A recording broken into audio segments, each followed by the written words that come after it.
Menurut saya, memberikan pemahaman ilmu kalam kepada masyarakat awam itu tidak terlalu begitu penting, mengingat kalam atau ilmu kalam itu merupakan ilmu yang cukup rumit dan mungkin tidak semua masyarakat awam itu mampu memahami Tuhannya melalui dialektika atau memahami melalui teori-teori kalam, dan tidak semua masyarakat awam itu mungkin mampu untuk memahami argumen-argumen kalamiah secara terperinci. Menurut saya, untuk masyarakat awam itu cukup diberi pemahaman bahwa Allah itu esa, Allah itu senantiasa sayang pada hambanya, Allah itu Tuhan yang berhak disembah, bahwa Tuhan itu maha melihat, maha mendengar, dan sebagainya.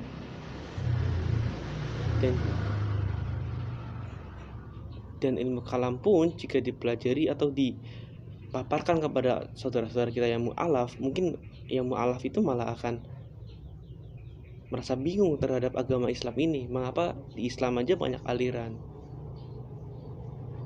lalu yang mu'alaf ini mau ikut aliran yang mana? Mungkin itu pendapat saya. Dan jika aliran atau ilmu kalam ini mau dipelajari, mungkin bisa dengan metode dijadikan suatu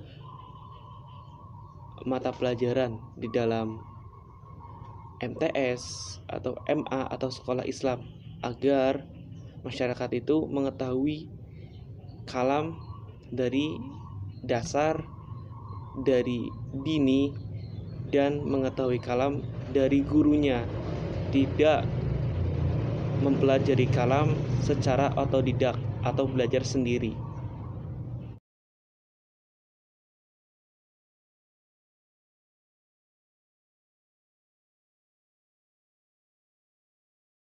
Lalu korelasi antara kalam dan tasawuf. Tasawuf sendiri berfungsi sebagai pemberi kesadaran kerohanian dalam perdebatan-perdebatan dalam ilmu kalam itu sendiri. Sebagaimana disebutkan bahwa kalam dan dunia Islam itu cenderung menjadi sebuah ilmu yang mengedepankan rasional di samping muatan nakliyahnya itu sendiri. Dan ilmu kalam dapat bergerak bebas. Nah, disinilah peran ilmu tasawuf untuk memberikan pemahaman kerohanian, sehingga ilmu kalam terkesan sebagai dialektika Islam belaka. Lalu korelasi antara filsafat dan tasawuf.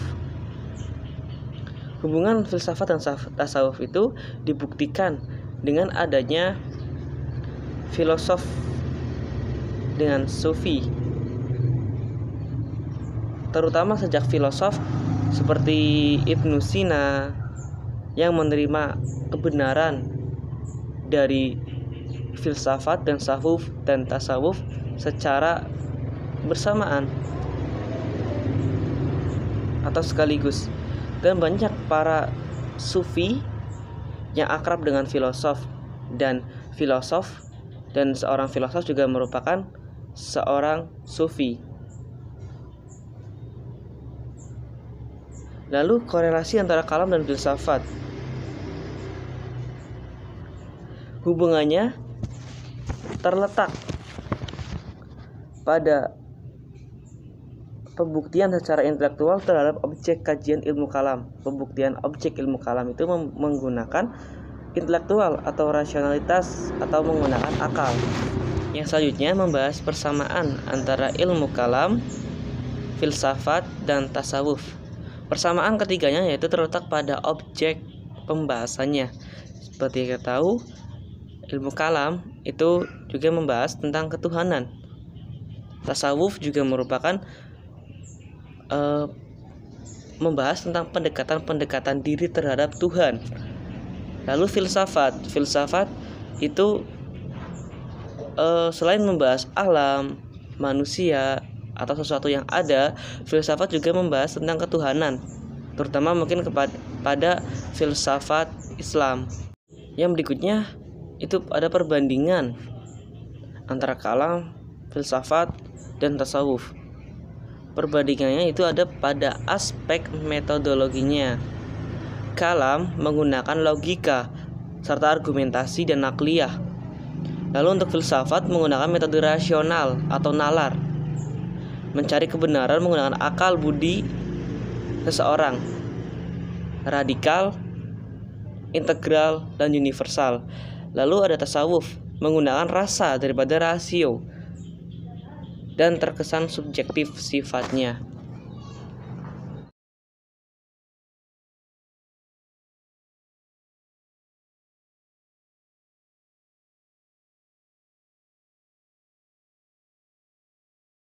Aliran Khawarij ini menganggap bahwa orang yang berbuat dosa besar itu sudah bukan mukmin lagi.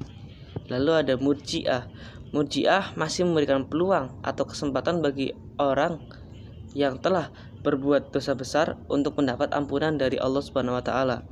Lalu ada Jabariyah. Salah satu pemikiran aliran Jabariyah yaitu meyakini bahwa segala sesuatu yang terjadi atau segala perbuatan manusia itu yaitu kehendak Tuhan. Jadi kita ini hanya wayang yang digerakkan oleh Tuhan. Lalu ada Qadariyah. Aliran ini memiliki pemikiran bahwa segala perbuatan manusia itu merupakan kehendak dari manusia itu sendiri. Jadi Tuhan itu tidak ikut campur dalam perbuatan atau kehendak manusia. Lalu ada Mu'tazilah. Aliran ini menolak adanya sifat-sifat Allah. Dan orang yang melakukan dosa besar itu dan belum taubat, dia tidak dihukumi mukmin dan juga tidak dihukumi kafir. Lalu ada Asy'ariyah dan Maturidiyah atau yang sering disebut dengan Ahlus Sunnah. Aliran ini berdasarkan kepada Al-Quran, hadis, dan juga tidak mengesampingkan akal. Dan aliran ini tidak menganggap bahwa orang yang telah melakukan dosa besar itu kafir atau tidak mukmin lagi. Lalu aliran mana yang mendominasi di Indonesia? Yang saya ketahui, aliran yang mendominasi di Indonesia itu adalah Ahlus Sunnah. Karena aliran ini cenderung memahami atau menyetujui mazhab-mazhab yang masyhur, yaitu 4 mazhab, dan cenderung lembut, tidak keras aliran ini. Dan aliran ini berdasarkan pada Al-Quran, As-Sunnah, dan sahabat Nabi dan orang-orang pengikut Nabi atau ulama.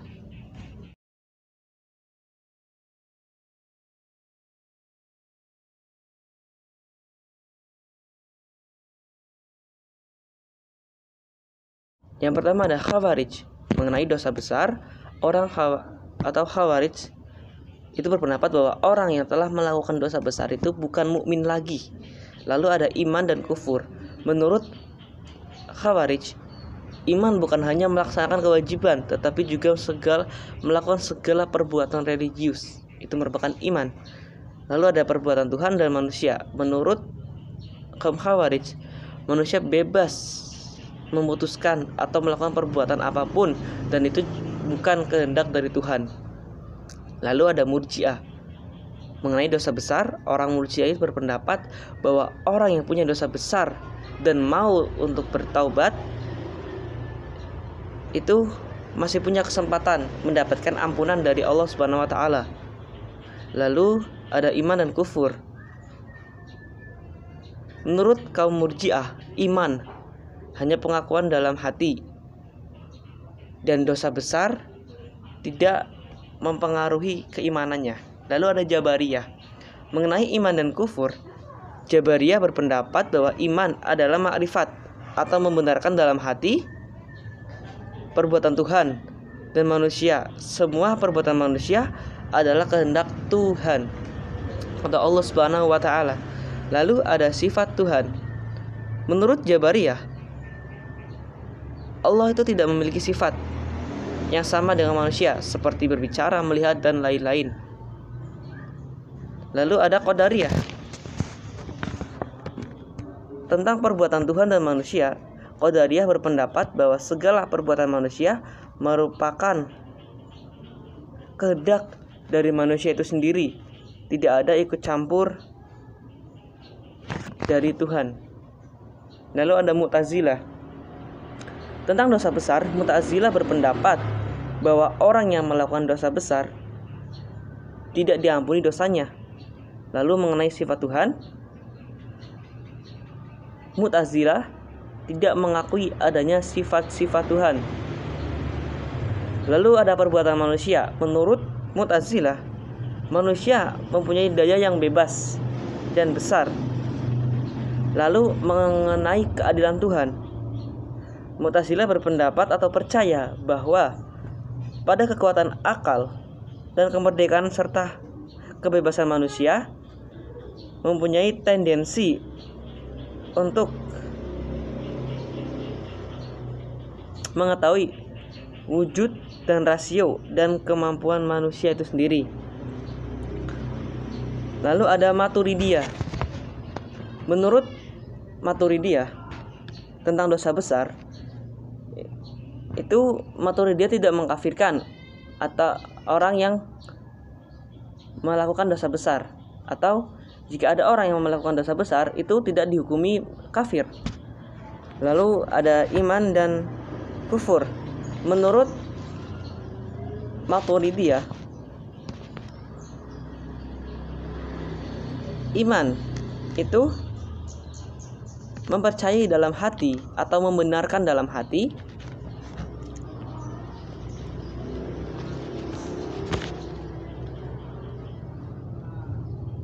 ucapan dan perbuatan itu hanya cabang-cabang iman. Lalu ada perbuatan manusia. Perbuatan manusia adalah ciptaan Tuhan. Jadi Maturidi berpendapat bahwa perbuatan manusia itu adalah ciptaan Tuhan. Lalu ada perbuatan Tuhan. Menurut Al-Maturidi, perbuatan Tuhan itu tidak sewenang-wenangnya, melainkan semua berlangsung sesuai dengan hikmah dan keadilan yang telah ditentukan oleh Tuhan itu sendiri. Lalu ada Asy'ariyah.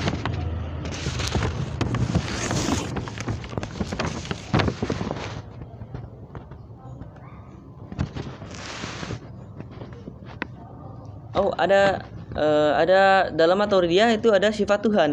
Menurut Al-Maturidiyah, sifat Tuhan itu tidak dikatakan sebagai esensinya dan bukan pula lain dari esensinya. Sifat Tuhan itu muzalamah atau zat yang tidak terpisahkan. Lalu aliran Asy'ariyah mengenai sifat Tuhan. Asy'ariyah berpendapat atau mempercayai bahwa Allah itu memiliki sifat-sifat. Lalu perbuatan manusia, Asy'ariyah berpendapat atau